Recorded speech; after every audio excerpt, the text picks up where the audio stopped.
if they can turn things on and do what hasn't been done here just yet. Starting off, it's Tahm Kench, Senna, and Pantheon banned out by TSM. Cloud9, they're paying their taxes. The Ornn must be banned on red. They're also going to take Syndra out, prevent that comfort pick there for Bjergsen. Let's see what the last one's going to be. Aphelios kept out of the hands of Kobbe. And I'm actually pretty happy that teams are finally banning Vulcan's Tahm Kench. It is actually a fairly lane-dominant pick that most teams don't take advantage of, but it's something that Vulcan and Zven were taking full advantage of, and it was part of C9's dominant early game. So we don't see that banned almost ever. With 5 picks, it was Vulcan's most played, and it's a good ban.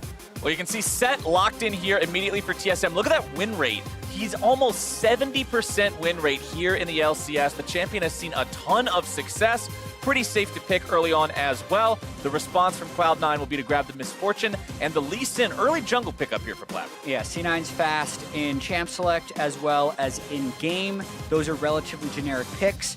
But also, one thing I'll point out here, as we see the Janna hover, I'll get to that if it ends up getting locked in. But I'm going to skip right over that for now.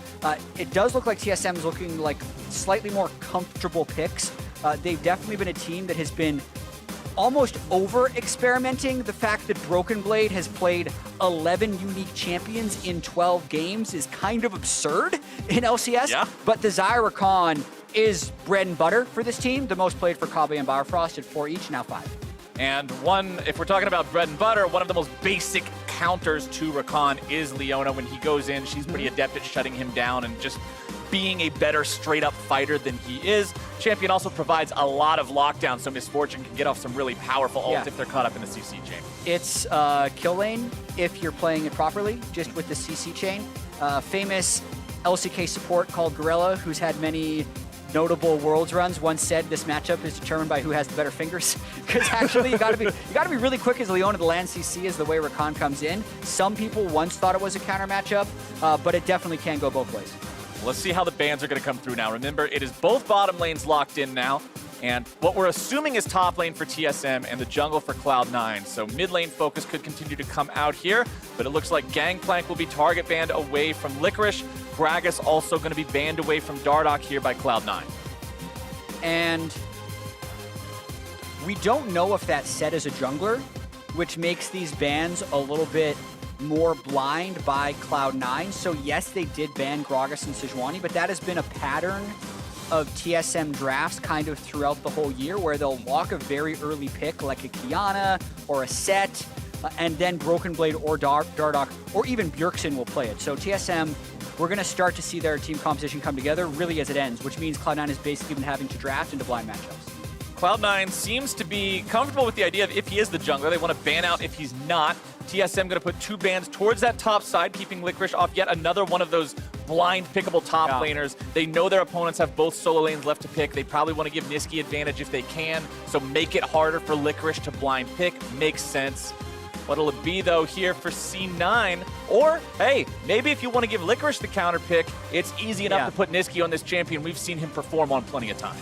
I actually like that C9 is locking in their mid laner here, only just to keep TSM honest. Sure, there's a lot of signaling that that Sett is definitely top lane based on the top lane bans of the Gangplank and Aatrox, but Cloud9 can get some value here, blind pricking Zoe, knowing that they've already banned the Syndra themselves, which has been Bjergsen's most successful champion, and waiting until they can have full information before drafting Licorice's top lane champion.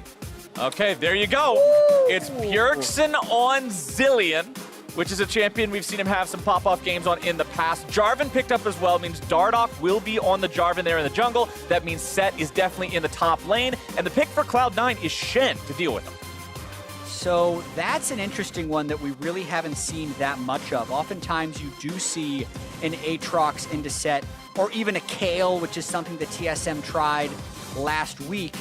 The Shen is something that actually has kind of sneaky scaling, but does have to play weak side for the early portions of the game. So let's look for C9's early game and how much Blaber can influence the mid and bottom half of the map, because it does seem like Licorice is being on the defensive with this Shen pick. I'm going to be watching very closely Bjergsen's ultimate timings and placements and the decision-making around them. That's the entire reason you draft this champion.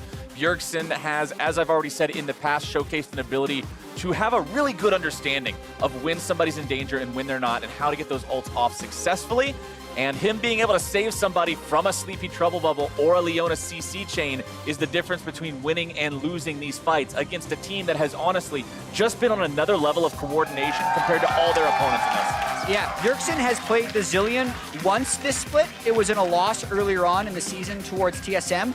All time in his career, according to Games of Legends, he's played it 25 times at a 76% win rate. It's actually one of his highest win rate champions of all time. So usually pulls it out on the right situations. It'll be fun to see how he uses it this game, as you mentioned. But you've gotta go into every Cloud9 game if you're the team that's not Cloud9, just with some sort of a really hard forged plan. Yeah. Because it's very obvious just going in and winging it and hoping for the best won't work. Cloud9 always seem like they have everything planned out. We've seen this team make coordinated, aggressive moves, not just winning because they're better than their opponents, but because they're thinking 2 or 3 steps ahead. Yeah. Dueling chants coming out of the audience right now. I love it.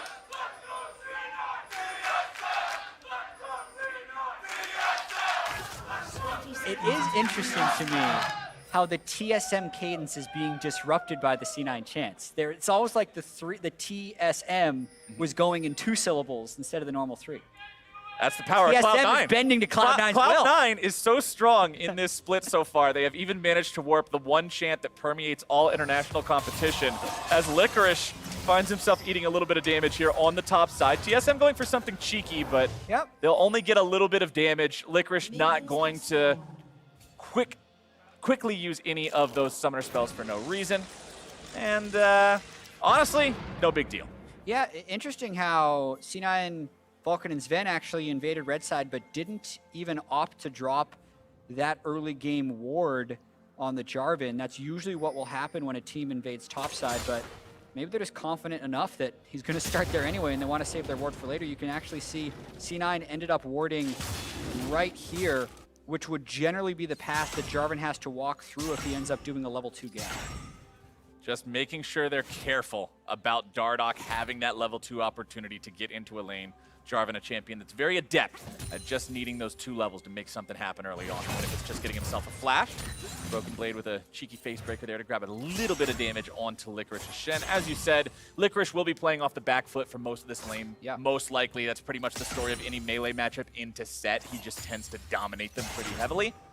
As bottom side, Zven and Vulcan with the misfortune, the Leona counter pick into the Xayah and Rakan. Nice stun comes down there. Biofrost eats quite a lot of damage, and that's half his HP taken off. Quality fingers there by Vulcan, sidestepping the W, then walking up in order to get the Q.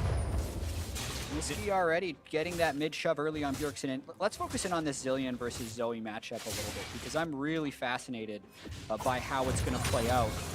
Not many people play Zilean, so this is the curveball that TSM is trying to throw in this draft. Everything else is fairly standard in terms of what is meta. Yeah. I want to see, once Zoe hits 6, if Bjergsen can actually plant bombs at the ultimate site of Zoe. Right? You know how he dashes forward and then will guarantee bounce back? How well is Bjergsen going to be able to manipulate that one as Blaber does a little bit of counter jungling? Blaber gets himself in there. He steals away the large chicken. Dardoch finds a quick trade onto him, but Blaber is now reinitiated. 3 little chickens left alive, grabbing a bit of damage. Dardoch gets away, but Flash expended at 100 HP is all he's got left in the tank. Vulcan makes a rotation up through the enemy jungle just to make sure TSM can't collapse onto Blaber here. And I'll call that one a win for C9, getting the flash out of the TSM jungle. And Broken Blade had actually roamed all the way down from the top lane in case that fight did sprawl for longer. That may have been one of the reasons Cloud9 decided to move back. It doesn't cost Broken Blade much because he does have such control over that top side. Licorice just continues to farm up underneath the turret. He has that wave building up now because the wave collided into the turret. It has now been stacking up. It'll push back towards Broken Blade. He was aware of that. Nisqy now moving up towards this top side river. Sees that the Scuttle Crab has been taken by their opponents. Bjergsen taking this opportunity to go ahead, go back to base. He does have the teleport to return to lane. Also running the Summoner Spellbook here on the Zilean, so we'll have to keep an eye on how he switches those out as the team fights happen. Yeah, you can see, at least in the spring split, Xayah Rakan has been the go-to for TSM. 66% of their 6 wins with this combo. Oh, Vulcan goes in right as Dardoch makes an appearance here in the bottom lane, and that means Vulcan has to instantly flash away to make sure he doesn't get jumped on. Nice movement there from TSM's jungler to punish what he read as the right situation of Cloud9 aggression. Yeah, really good appearance there by Dardoch, not even having to do anything to get the flash of the support. The question will be whether or not they can eventually punish that, because that lane is going ever so slightly small advantage for C9, but definitely nothing too noteworthy in this early game in terms of breaking the game open. Also have to take note of when Licorice hits level 6 on this Shen. Level 5 just now, but remember that once that becomes available, TSM and their proactive ability to do whatever they want in the game will be severely limited by the fact that you always have to consider the stand unite. Now, there are tools in Broken Blade's kit, both the Face Breaker and the Showstopper can prevent that ultimate from properly being channeled if Licorice tries to use it in a spot where he is vulnerable. But that'll be up to Broken Blade to keep an eye on those. You see the mid lane priority being controlled by Nisqy here yet again, and this is a guy who's not afraid to leave his own lane and go get his team ahead if need be.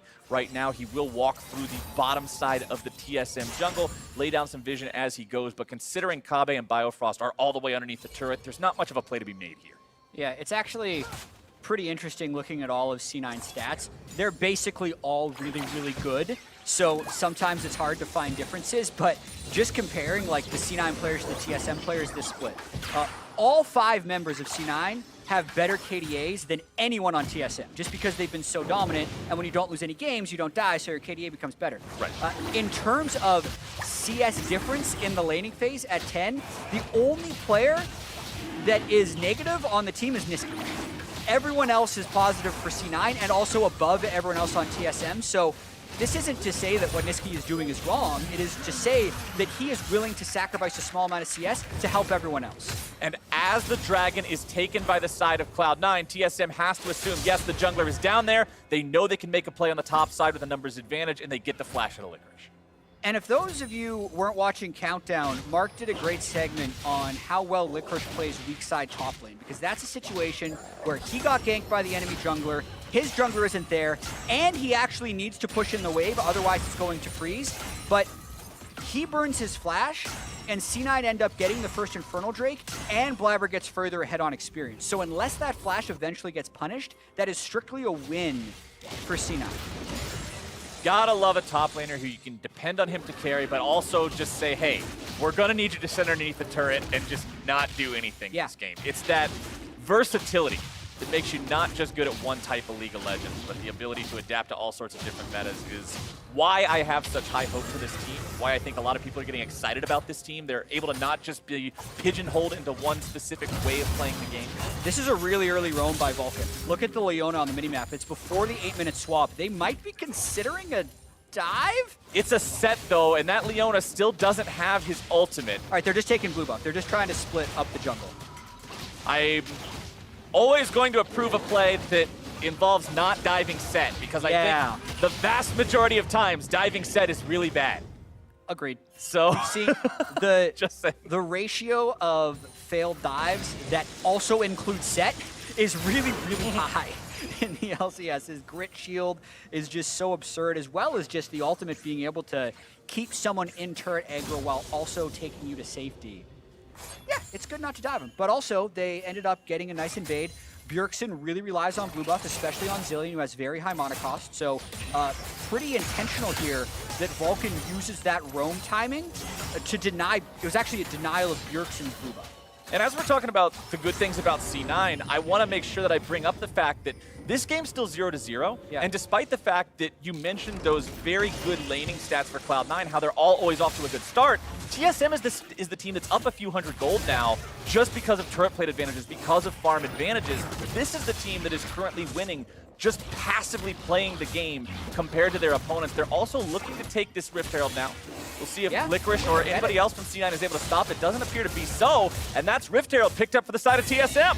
Yeah, and also, what's really important is it's Rift Herald picked up without losing your bot lane shove.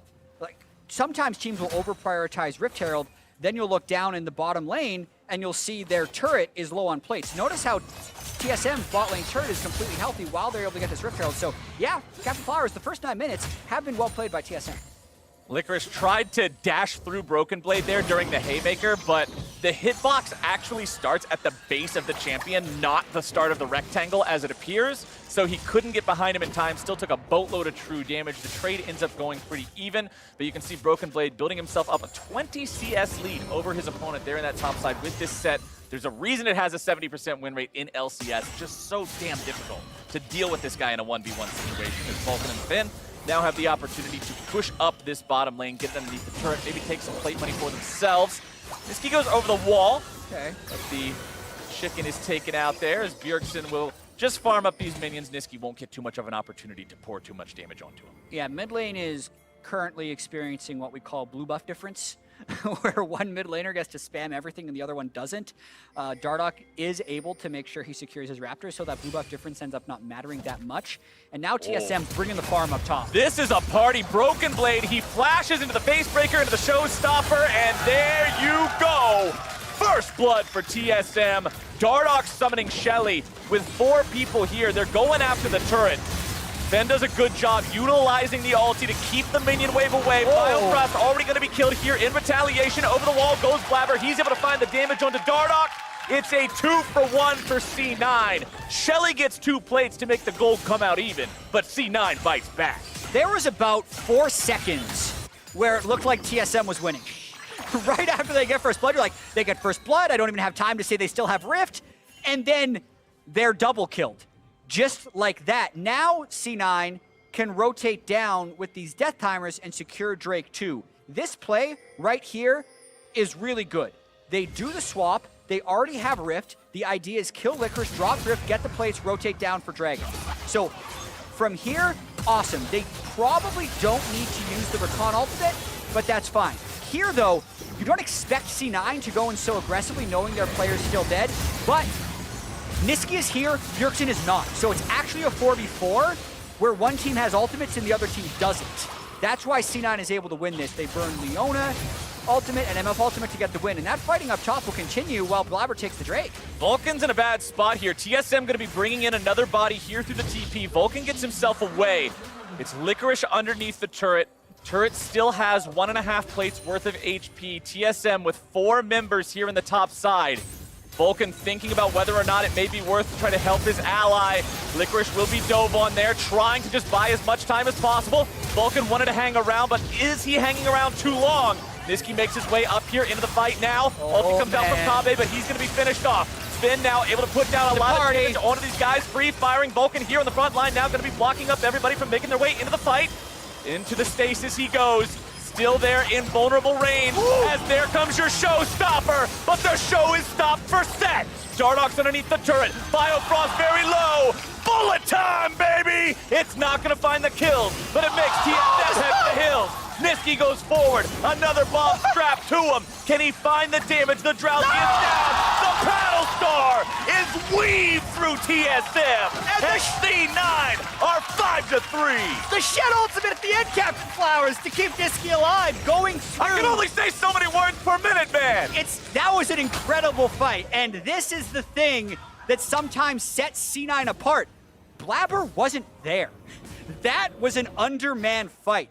They just outplay you. Now, this is usually where you should probably just tell your top laner, sorry, bud, you're dead. Yeah. Vulcan tries. He actually misses his ultimate there, and Licorice does go down. It does buy a lot of time, and Nisqy teleports in. What's interesting here is they get good focus down onto Kobbe, and Bjergsen's TP doesn't make it in until he can ult Dardoch. Ideally, you're ulting a higher damage target rather than your Jarvan, but this dive, it just keeps coming. Like, way over aggression by Broken Blade right there, because he thought he could trade 1 for 2. He thought they killed Zven and Vulcan there. They do not. This is where the fight gets really interesting. Watch Bjergsen's bombs and the way Nisqy interacts with them. He predicts the flash. So that stalls it. Here you think surely Nisqy stops. He uses the borrowed flash. He weaves this. Bjergsen needed to block this, but he was thinking about the kill, right? He did land the bomb on the R side of Nisqy, but didn't account for the Shen ultimate, so they're unable to trade the kills back. What an absurdly entertaining fight. C9 comes out on top, but TSM now starting up another fight And they found their initiation, they found the kill into Vulcan, they're gonna make it 2 onto Blaber. Bullet time over the wall, not gonna find a revenge kill, but Nisqy's able to grab one over the wall now instead.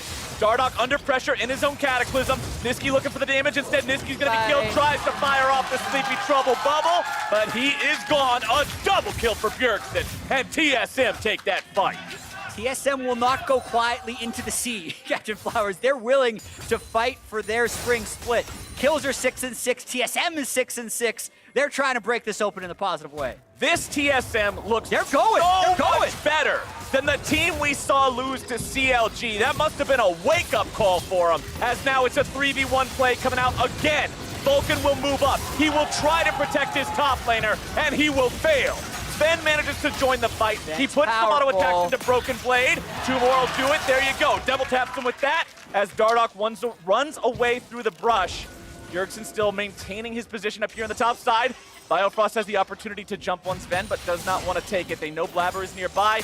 Not exactly what they want to be jumping into here. C9 even with TSM slightly behind. It's TSM with a gold lead at 15 minutes. Has any team had a gold lead over Cloud9 at 15 minutes so far this split? That's a great question for the stats team. I actually don't know, because we were looking at some stats earlier, Captain Flowers. C9 has almost a historically good first 15 minutes of the game, but everything we keep saying when we're talking about this C9 is, I want to see them in close games. I want to see them when they are behind. So I am thrilled that we have a close competitive game now, 15 minutes in. Pay attention to where the gold is. We have 4 kills on Zven's Misfortune and 2 kills on Bjergsen's Zilean, but at almost 7,000 gold Zven, and they are just punishing Licorice. He is flashless. They are going where the Shen ult can't help them, but C9 is answering on the other side of the map with the Rift Herald. This is going to be potentially a multi-turret trade even. Let's see if C9 continue to push for 2. TSM will withdraw 2 of their members from this bottom side. They know Kobbe's enough to push this down on his own. If Licorice tries to make a move onto him, they can leave one of those guys behind to help out. Shelly will fall there in the top side. Tier 2 turret down to 25%, but critically does not fall. Usually teams that give up the first 2 Drakes, which is something TSM has done a lot this split in trying to keep gold close or get an advantage, you want to fight over the 3rd. So right now, Ocean Drake up, Bjergsen has a good amount of power right here. Let's see them fight. Nisqy goes for some early damage before the fight begins. Vulcan's going to be the man on the front line here yet again. That's normally where he wants to be. Bullet time coming out, but into the back line goes Broken Blade for the showstopper. So much CC, so much damage. TSM will crush Cloud9 into the dirt. A triple kill for Kobbe. And he's going to have the Zilean to keep him alive in the late game. That's the fight they needed to break this game open. This game's so fast, Captain Flowers, I didn't quite see the setup for that, but it did look like they were able to find multiple C9 carries within that Jarvan and Rakan engage. Let's take another look. So there's no vision set up for C9. They're trying to walk in to get vision, and that's when Dardoch goes in. So once he's in, Vulcan says, all right, I need to frontline and tank, but he misses the engage on a Kobbe and ends up really not doing anything because he hits the cleanse Xayah, and then the combo. Dardoch, Sett, Rakan, Zilean bombs. It's just a stun lock on 4 people of C9. C9 needs to spread, but they didn't know where TSM was coming from and have what ends up being a sloppy move towards Drake that propels TSM into the lead. We've been talking a lot about soup this split, my friend, and Jarvan just poured himself a big old bowl, and they threw some damage in there. They seasoned it with some AoE. They popped some ultis. Man, that was delicious if you're a TSM fan, but if you're Cloud9, that's some indigestion just waiting to happen. This team is now in a spot that we have not seen them in. Not only are they in a close game in the 15 to 20 minute mark, they are in a game that they are dangerously close to starting to slip away from in the 15 to 20 minute mark, as their opponents have showcased the ability to do what very few have been able to do. None have been able to do so far in out-team fighting them. Exactly, that's what we just saw right there. They're going for Bjerg. Bjergsen will eat the Sleepy Trouble bubble. The CC comes down, the stun goes through, but the ulti is there in time. You're talking about fast fingers, Bjergsen? He knows exactly where the R key is, my friend, and he is not going to allow them to get the better of him. How quickly can you self-target R? You're just praying there's a stun lock window that doesn't get you on, and he's able to do that. Gosh, I don't even know where the the missed stun was in that burst combo for Bjergsen to live. And yeah, Captain Flowers. 0 ping's a hell of a drug. 2,500 gold lead here for TSM. Licorice's Shen has not looked effective. TSM has relentlessly attacked it. But I think the more important thing in all of this, if you're looking towards TSM, is that they have relentlessly attacked it while Bjergsen hasn't fallen behind him. Because I think something that's happened in too many of TSM's losses is they will send 4 people to a turret, they will not dive, they will go back, and they will be down 500 gold more. What's happening this game is when they go, they go. And they're not having that level of hesitation that we've seen in so many of their defeats this split. And the fact that you have an 80 carry with a free aggro drop in Xayah, the fact that you have a mid laner with a targetable Guardian Angel to any ally in Zilean, this team is so hard to actually catch out of place and punish, as we saw with the attempted dive onto Bjergsen in the mid lane. It bodes that much better for this team to prevent Cloud9 from being able to catch them off guard as the game moves forward. Kobbe just now completing that second major crit item, having the Infinity Edge and the Essence Reaver together means this guy will be doing so much damage in these team fights. And there's the nice stun by Bjergsen. You can see he wins that trade every time Nisqy goes for something aggressive by double bobbing the site that Nisqy presses are from. But as we're saying that, Zven walked into a ward, and the side lanes are getting pressured so much by TSM in this game. Flowers, like, look at the position of that bot lane wave. Let me actually make the minimap bigger. Look at the position of that bot lane wave pushed up here. Look at where Zven has to catch this wave. That allows the rest of TSM to move in here and get vision control. And it's just making it riskier and riskier for C9 to defend this only once fell mid lane tier 1 turret. What I want to see here from Cloud9 is utilizing this Zoe and this Lee Sin. Try to find yourself a pick opportunity as TSM pushes up and takes more of these turrets. Kobbe eats the damage. Tier 1 mid in some trouble. Sleepy Trouble going out, going down. Mid turret falls for the second time here. This split Zilean ulti coming through, and that's a very clutch save. Vulcan's going to die here yet again as more damage goes through from the side of Cloud9. Oh, he's but still alive. It's still not enough. Oh my God. Wombo combo! Licorice is the only man standing. Good God, these TSM team fights are a thing to see. This is looking more and more like C9's first loss of the decade, as well as the spring split, Captain Flowers. They just keep going. Every time C9 has tried that this split, it has worked. They have out-team fought every single opponent. It does not look like that is working today, as TSM win another team fight and take the Baron against C9. Let's take another look at how it went down here near this tier 1. So they want to defend this tier 1, and they think the Dardoch is extended. Now they blow a lot of burst into him, but the Zilean ult is there to save. So actually that's about 2,500 damage that is negated by the Zilean ult. The bullet time is not able to sync with CC for C9, and now it's TSM's chance to turn. The fact that Biofrost held his quickness that long into the fight is the biggest thing the turn get. All of TSM CC was then layered for the re-engage that C9 attempted, and to me, that's what turned the fight. 6,000 gold ahead of their opponents now. TSM will tie up that Drake count. It's exactly what you mentioned earlier. Give up the first 2, who cares? We'll get them later as long as you don't give them number 3, as long as you don't give them that soul point. And then take over the game with the advantages you accrued in the meantime. TSM, they have 3 turrets to their name so far. All 3 tier 2s still standing on the side of Cloud9. You would have to think those are the targets here with this Baron power play. We'll see what TSM can make of it. And we might not have much time with how aggressive TSM has been left in this game, because I think they're going to try and dive this turret right away just to set some stakes. There's some organizational pride on the line here, Captain Flowers. TSM has the best start in LCS history at 14-0. They don't want C9 to be able to have the 18-0 split. TSM is now the first team to take Baron against C9, all split, and they're looking to be the first ones to defeat them.